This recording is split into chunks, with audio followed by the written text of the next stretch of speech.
What's up, YouTube? This is Too Raw for TV. So, Dianne Feinstein, the 90-year-old senator, United States Senator from California, has had another health scare. On top of all the other health scares that she has had this year and in recent years, which is leading to increasing calls from not just the opposition party, but even those within her party to resign.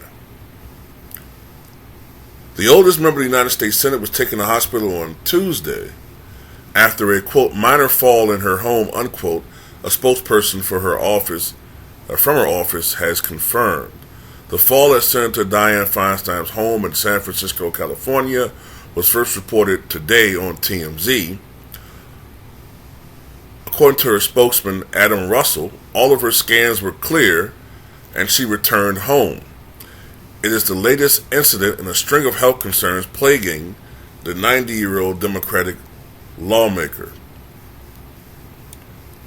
Ms. Feinstein, who has been in the United States Senate since 1992, has faced questions for months, including from members of her own party, as I stated, over alleged memory and cognition issues. Earlier this year, she missed nearly 3 months of votes after being homebound in San Francisco following a shingles diagnosis. She also, earlier this year, suffered a bout with encephalitis, which is a brain a disorder that causes inflammation of the brain. Since returning to Capitol Hill, she has taken on a lighter schedule, gets around in a wheelchair, and has frequently shown confusion during hallway interviews, committee hearings, and floor votes. Last month, widely circulated footage from a committee vote showed Ms. Feinstein launching into a speech in support of a measure as those around her frantically whispered, "Just say aye." The former San Francisco mayor has announced plans to retire from Congress at the end of 2024, but she has resisted calls to relinquish the seat before her term expires. Her fall on Tuesday comes amid a New York Times report that Ms. Feinstein's only child, Catherine, holds power of attorney over her wealthy mother's legal affairs amid an escalating family feud.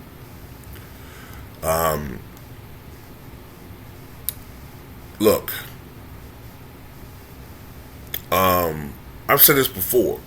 I've said this a couple of years ago. I warned about this.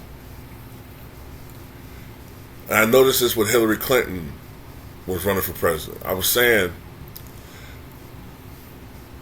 Barack Obama was supposed to be the president or the political leader to usher in a new generation of leaders, at least those born after 1950, at least after 1950.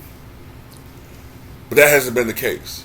We're still seeing the national scene politically being dominated by baby boomers.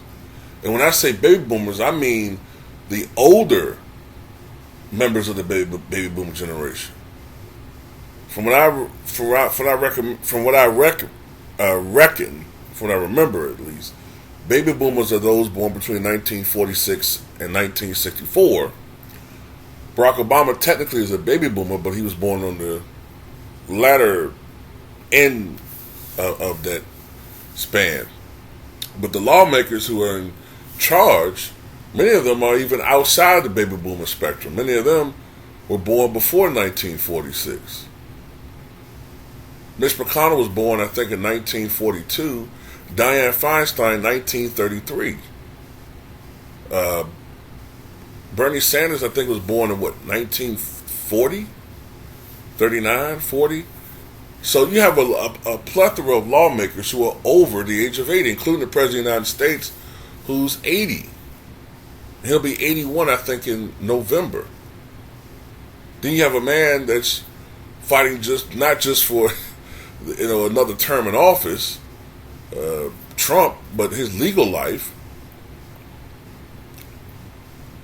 And he's 70, 7? So we got all these people, man, who, and look, I'm not attacking anybody because of their age, because there are people who are older and have clear minds, and their health, stood up for many, many years, and they were very effective in old age. Like Claude Pepper. Now that name may not ring a bell to anybody listening to this video unless you're really, really old, but Claude Pepper was a champion for older Americans. And Claude Pepper served as a United States Senator. I think he was a senator first, then a representative, if I'm not mistaken. But Claude Pepper, I know for many years, was a congressman out of Florida. And I think he served all the way until 1989 when he died in office. But he was 88.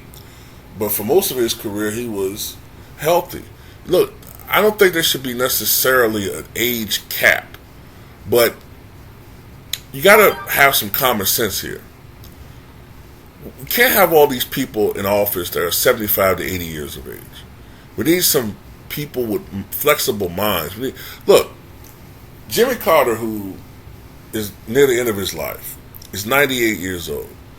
And Jimmy Carter said several years ago when he was around 90, 91, he said that even when he was 80 years old, he wouldn't have been able to be president of the United States because to be president of the United States takes so much energy, and it takes mental acuity and flexibility that only a younger person possesses. When I say younger, I'm not saying the 20s and 30s or even 40s, but just someone under the age of 70. Because once you get past the age of 70, you slow down. Now, the slowdown could be gradual, glacial, but it's there. Look what happened to Ronald Reagan. If you listen to Ronald Reagan, right? If you ever listen to any speeches of Ronald Reagan from 86 onward, and you listen to how he spoke when he was younger, 80, 81, 82, there's a difference. I'm not saying that he had Alzheimer's, but you could clearly see there was some sort of cognitive decline. Slight, but it was there. And look, man, you can't have all these people out here, man, serving lifetime fucking tenures as lawmakers. I do believe that there should be term limits. I think that the longest you should be able to serve in Congress is about 18 years. I think you should be able to serve no more than maybe 9 terms as a congressman, 3 terms as a senator. And that's it. Get the fuck up out of there.